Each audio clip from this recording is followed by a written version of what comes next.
Hey, and welcome to the highlights of episode number 97 with Erin Falconer.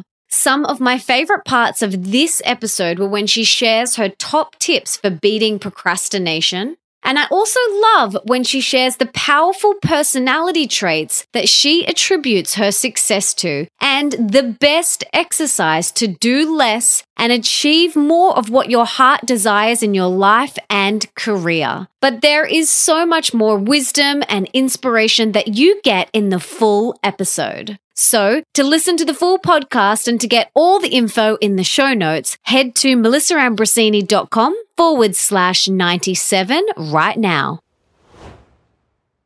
Erin, it is so great to have you on the show. A lot of women today feel like if they're not climbing the corporate ladder or building a successful career or a side hustle or preparing home-cooked organic meals and tucking their kids in at night, meditating daily, exercising, scheduling play dates, dinner dates, girls' nights every single week. If we're not doing all of that, they feel like a massive failure and that they're not like living their best life. And I'm curious to know if that's how you felt and if that's why you wrote your book, How to Get Shit Done, why women need to stop doing everything so they can achieve anything. So is that how you felt and why you wrote the book? Yeah, in a nutshell, yeah, that is kind of the way I felt, but I didn't even recognize that I felt that way until kind of a bit of backstory here. I don't necessarily need to get into all of it, but I moved to Los Angeles to be a writer about 10 years ago. Long story short, and I talk about this in the book, it was an epic failure, and I kind of found myself with my back up against the wall, literally crying on the bathroom floor in the fetal position because I had come down here with a great dream and ended up with no car, my house about to be foreclosed upon, my visa about to be up.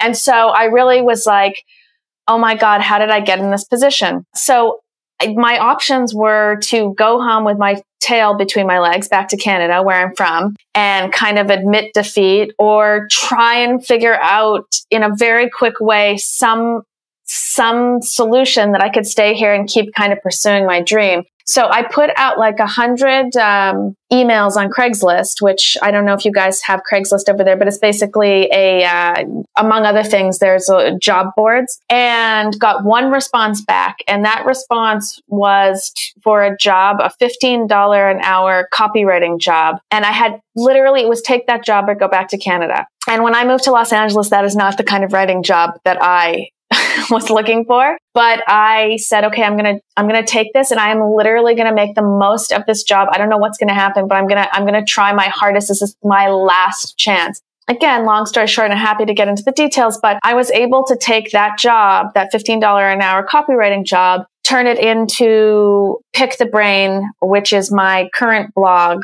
This is in 2007, 2008. So I've got one of the most OG self-improvement blogs on the web. I have over 400 people writing for me. I co-founded another company called Leaf TV, which is a millennial woman video e-commerce shopping site that I just actually sold about a year ago. And out of the blue, this is 2 years ago, I got an email from a New York lit agent. And she hit me up and said she wanted to talk. And I jumped on the phone with her. And she said, Erin, we'd love you to write a book. And I was like, oh my God, oh my God, oh my God, oh my God. This is like my dream. So why is this productivity model that we subscribe to, how is it outdated and how is it not serving the modern woman anymore? Yeah. And I talk about this in the book. I just feel like the very definition of productivity is very, very antiquated. And the word itself is productivity. It's about a product. It's product centric. It's not person centric. So, the classic definition of productivity is just how many hours did you put in a day and how much stuff did you get done?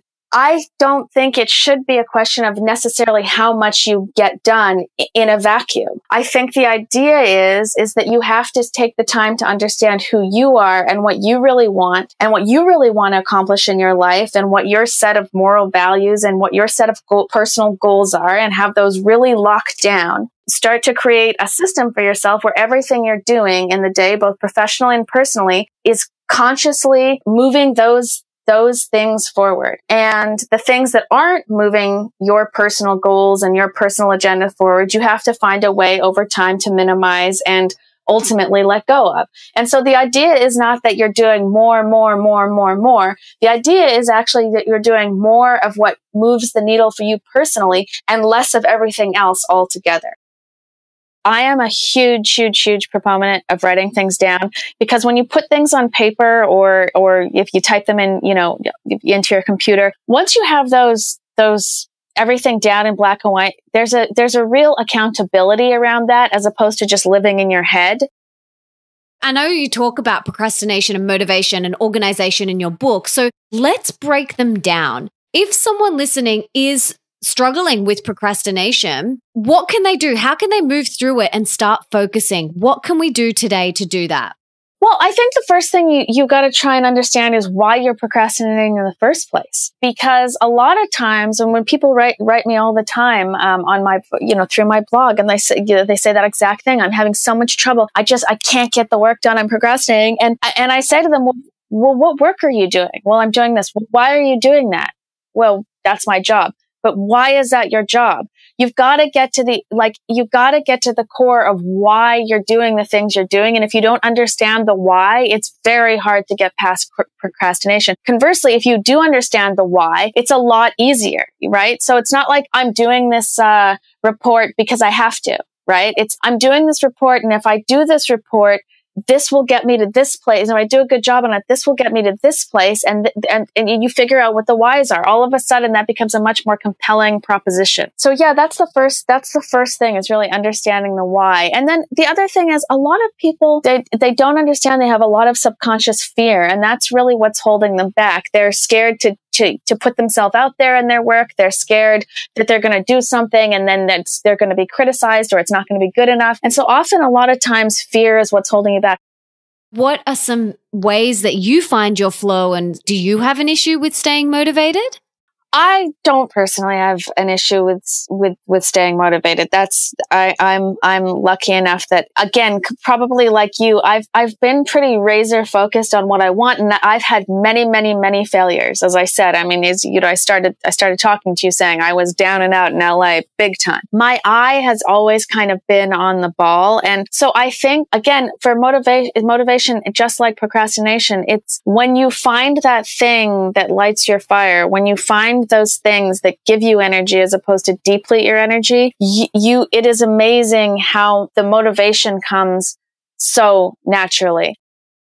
I think one of the cornerstones of organization is, first of all, knowing very clearly what your strengths are and what your weaknesses are, and being very conscious of that. And so when you're organizing your day, you're aware of kind of the pain points of the stuff you don't want to do, and then the stuff that you can fly by and really makes you feel good. That's the kind of the first thing. The second thing is, and here's a good example. Again, everything is very personal to you. Only you know what you're struggling with and what your roadblocks are. But for example, for me, I'm a real night owl, and so I was having a tremendous, my morning was kind of a write-off. And even though I had to be in an office, I would always kind of start running out the door, coffee in my hand, like kind of not frazzled, but certainly not together. That was a big problem for me. But I went on for years and years and years. And I didn't really quite identify that was a problem or what that was doing to my productivity and also to my creativity. I started to really work on my sleep, because